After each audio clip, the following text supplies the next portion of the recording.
कहानी है जो बनारस और कलकत्ता को जोड़ती है। कलकत्ता से एक लड़की की आने की कहानी है जो बनारस आती है और बनारस में अपने माँ को जो मृत्यु हो चुकी है उसे खोजने की कोशिश करती है। इसी के ताने बाने के इर्द गिर्द इस फिल्म की कहानी को बुना गया है।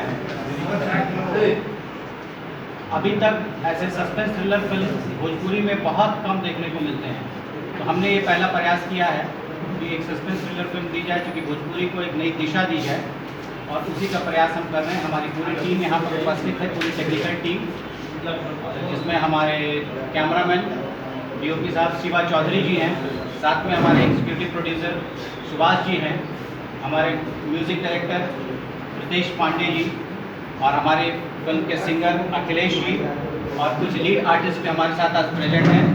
सुनील बिहारी जी जो यहाँ कला के क्षेत्र में तकरीबन 15-20 साल से ये सक्रिय हैं। तो इस तरह से बहुत नामी गिरामी चेहरे मेरे फिल्म में नहीं हैं। इस फिल्म के मुख्य अभिनेता हैं आनंद देव मिश्रा, जो किसी कारण से आज यहाँ प्रेजेंट नहीं हो पाए हैं, और मुख्य भूमिका में हीरोइन के तौर पे लीड एक्ट्रेस में है कोयल बैनर्जी, जो बंगाली फिल्म की एक जानी मानी अदाकारा है। और इसमें बहुत सारे बड़े नाम नहीं हैं, लेकिन मैं ये रंगमंच के मंझे हुए कलाकारों को लेकर, चूँकि चरित्र की डिमांड थी, एक रियलिस्टिक स्टोरी है। फॉल्स एनकाउंटर का नाम सबने सुना होगा।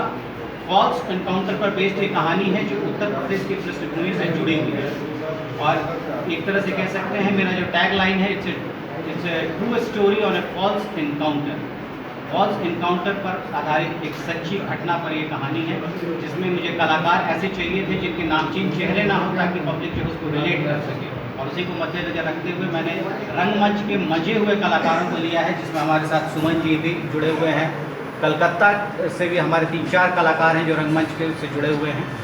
बड़े नाम नहीं होते भी फिल्म एक अलग दिशा की फिल्म है, जिसका ट्रेलर और टीजर अभी आपको दिखाया जाएगा। उससे आपको काफ़ी हद तक अनुमान हो जाएगा कि ये फिल्म कुछ अलग है सही मायने।